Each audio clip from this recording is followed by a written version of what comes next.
Order করলে কেউ শুনবে না, কিন্তু যদি বলি প্লিজ, কি বলি প্লিজ, প্লিজ বললে সবাই কি কাজটা করতে উৎসাহিত হবে দয়া করে। আমরা পোলাইট হবো না সবার কাছে, একটু ভদ্র হবো না? Please, please, thank you, thank you, thank you, অনেকে থ্যাংক ইউ, কেউ না থ্যাংক ইউ, থ্যাংক ইউ। এই মানে কমন ওয়ার্ডগুলো আমরা ভুল করি। থ্যাংক ইউ, থ্যাংক ইউ বলি না, থ্যাংক ইউ, থ্যাংক ইউ কি হবে? Thank you. আচ্ছা, welcome, welcome, WE double L লেখে অনেকে, অনেক বাসে লেখা দেখবা যে ওয়েলকাম লেখা WELLCOM, এটা রং। কি হবে? WELCOM কি হবে? ওয়েলকাম। তখন আমরা কনফিউজড হয়ে যাই, আমরা যে ওয়েলকাম করছি ঠিক কিন্তু রাখো ওয়েলকাম। তারপর হচ্ছে সরি, কি হবে? রটা উচ্চারণ হবে sorry, sorry, sorry. Excuse me, বর্গ চ উচ্চারণ হবে excuse me, excuse me. No, অনেকে বলে প্রবলেম, অনেকে শুনেছি আমি প্রবলেম, অনেক শিক্ষিত মানুষ বলে problem, problem, no problem, no problem. Problem বলবো আমরা না, নো প্রবলেম। অনেকেরই শুনছি আমি, আমার একটা টিচার ছিল যার কাছ থেকে আমি শুনছি প্রবলেম, কিন্তু হবে কি প্রবলেম, হবে প্রবলেম। এবার আমরা হচ্ছে আবার কিছু সেন্টেন্সে ফিরে যাই।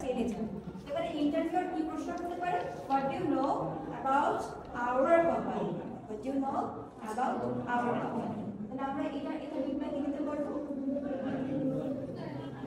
Candidate কি বলবে? Your company is one of the leading organization in the IT sector, right? Your company is one of the leading organization in the IT sector, right? And it has been providing innovative solutions last 10 years. For the last 10 years, না? Innovative মানে হচ্ছে অভিনব, মানে হচ্ছে অভিনব। Solutions মানে কি? Solution মানে সমাধান। সলিউশনস এস 10 বছর অনেক সমস্যা সমাধান করছে, এটা একটা আইটি সেক্টর, তাই না? তাহলে কি বলতে হবে? Your company is one of the leading organization in the IT sector and it has been providing innovative solutions for the last 10 years. Then কি হবে? 10 for the last 10 years. Clear? Next কি আছে? আচ্ছা, আপনাকে নার্ভাস করে দিই, তাহলে আমরা সেগুলো আগে থেকে কি করব? প্রিপারেশন নিয়ে যাব। যেমন বলতে পারে how do you handle pressure at work. আপনি যে কাজে যে প্রেসারটা, সেটা কিভাবে সামলাবেন? How do you handle pressure at work, তাই না? তো কি বলতে হবে? ক্যান্ডিডেট কি বলবে? ফার্স্ট অফ অল, বা কি বলবে বলার জন্য পড়ে আসে নিশ্চিত। আচ্ছা, I stay calm. Okay, I stay calm. প্রথমে কি হবে? আমি শান্ত হব না। I stay calm and prioritize my task. TASKS। I stay calm and prioritize my task, তাই না? Break large tasks into smaller steps helps manage time effectively. First কি হবে? I stay calm and prioritize my task. Break large steps into smaller, but break large into smaller steps to helps manage time effectively. আমি কি ঠিক বললাম? To helps manage time effectively. তাহলে এটা একজন বলুন। হার কি হবে? হার।